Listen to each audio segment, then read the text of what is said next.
നമസ്കാരം, എല്ലാ കുട്ടികൾക്കും ഗിരീഷ് സാറാണ്.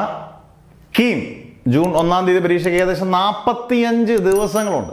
45 ദിവസങ്ങൾ എന്ന് പറഞ്ഞാൽ ഇപ്പം നീറ്റ് മെയ് 5-ാം തീയതിയാണ്. അതിൻ്റെ ഇരട്ടി കൂടുതൽ ദിവസങ്ങൾ എന്ന് പറഞ്ഞാൽ, കൃത്യമായിട്ട് പറഞ്ഞാൽ, ഒരു നന്നായിട്ട് പഠിക്കുന്ന കുട്ടികളാണെങ്കിൽ 2 വട്ടം റിവിഷൻ നടത്തിയിട്ട് കീമിൻ്റെ എക്സാമിന് പോവാം. ഫിസിക്സ്, കെമിസ്ട്രി, മാത്സ് PCM ആണ്.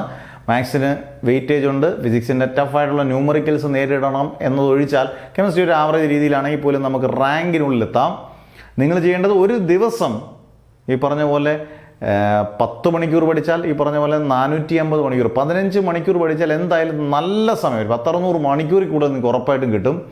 600 മണിക്കൂർ എന്ന് പറയുന്നത് ഈസി ആയിട്ട് നിങ്ങൾക്ക് കീം ക്രാക്ക് ചെയ്യാൻ, ജയ് പോലല്ല, കീം ക്രാക്ക് ചെയ്യാൻ എളുപ്പമാണെന്ന് ഞാൻ 100 വട്ടം പറയും. 2 വട്ടം മിനിമം, 2 വട്ടം നിങ്ങൾ നന്നായിട്ട് കഷ്ടപ്പെടാൻ തയ്യാറാണെങ്കിൽ 15 മണിക്കൂർ നിങ്ങൾക്കൊരു പ്ലേസ്മെൻറ്റ് നല്ല കോളേജിൽ കിട്ടണം, നമുക്ക് നല്ല റാങ്കിൽ വരണം, ഇതെല്ലാം നിങ്ങൾ ഉദ്ദേശിച്ചാണ് നിങ്ങൾ ഭയങ്കരമായിട്ട് ഹാർഡ് വർക്ക് ചെയ്ത് നമുക്ക് ഉറപ്പിക്കണം എന്ന് വിചാരിച്ചാൽ കീം 2 വട്ടം റിവൈസ് ചെയ്ത് നിങ്ങൾക്ക് എക്സാമിന് ഉറപ്പായിട്ടും പോയി റാങ്ക് കരസ്ഥമാക്കാം. ഫസ്റ്റ് റാങ്ക്, സെക്കൻഡ് റാങ്ക് മാത്രമല്ലല്ലോ, നമ്മൾ ഒരു കോളേജിൽ പ്ലേസ്മെൻറ്റുള്ള അല്ലെങ്കിൽ കോളേജിൽ കയറാനുള്ള എൻട്രൻസിന് വേണ്ടിയിട്ടുള്ള, അതായത് പടിവാതിക്കലോട്ട് നല്ല ഏറ്റവും ടോപ്പ് കോളേജിൽ കയറാനുള്ള റാങ്ക് സ്വായത്തമാക്കാൻ ഉറപ്പായിട്ട് നിങ്ങൾക്ക് സാധിക്കും.